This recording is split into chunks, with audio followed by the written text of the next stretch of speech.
আসসালামু আলাইকুম ছোট সোনামণিরা। তোমরা তো চকোলেট খুবই পছন্দ করো। তো চকোলেট কিভাবে সহজে আঁকা যায় তা দেখতে থাকো। ১ম এ এরকম পাশাপাশি ২ টা দাগ দিয়ে নিলাম। দাগের মাথা ২ টা এভাবে জড়ায় দিলাম। জড়ায় দেওয়ার পরে আমরা জানি চকোলেটের ২ মাথায় ২ টা বাঁশ থাকে। তা আঁকার জন্য এভাবে শিঙের মতো কইরা ২ পাশেই দাগ দিয়ে নিলাম। হ্যাঁ? তারপরে এরকমভাবে লাগাই দিলাম।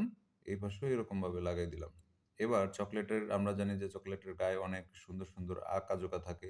তো তার জন্য এরকম আমরা কিছু বৃত্ত, কিছু অর্ধবৃত্ত চকোলেটের গায়ে কি? দিয়ে দিলাম। তাহলে চকোলেটের প্যাকেটটা দেখতে অনেক সুন্দর লাগবে।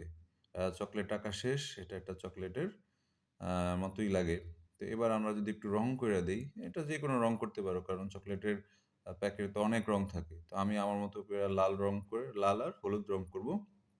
তো লাল রং করা শেষ। এখন হলুদ করে দিলাম। তো আমি এভাবেই ছোট সোনামণিদের জন্য প্রতিনিয়ত কিছু না কিছু নিয়ে আসবো। তা ভিডিওটি যদি ভালো লাগে, আমাকে ভালো লাগে, তাহলে আমাকে অবশ্যই আমার পেজটাকে ফলো করে লাইক, কমেন্ট ও শেয়ার করে দিবা। হুম? ধন্যবাদ। আল্লাহ হাফেজ।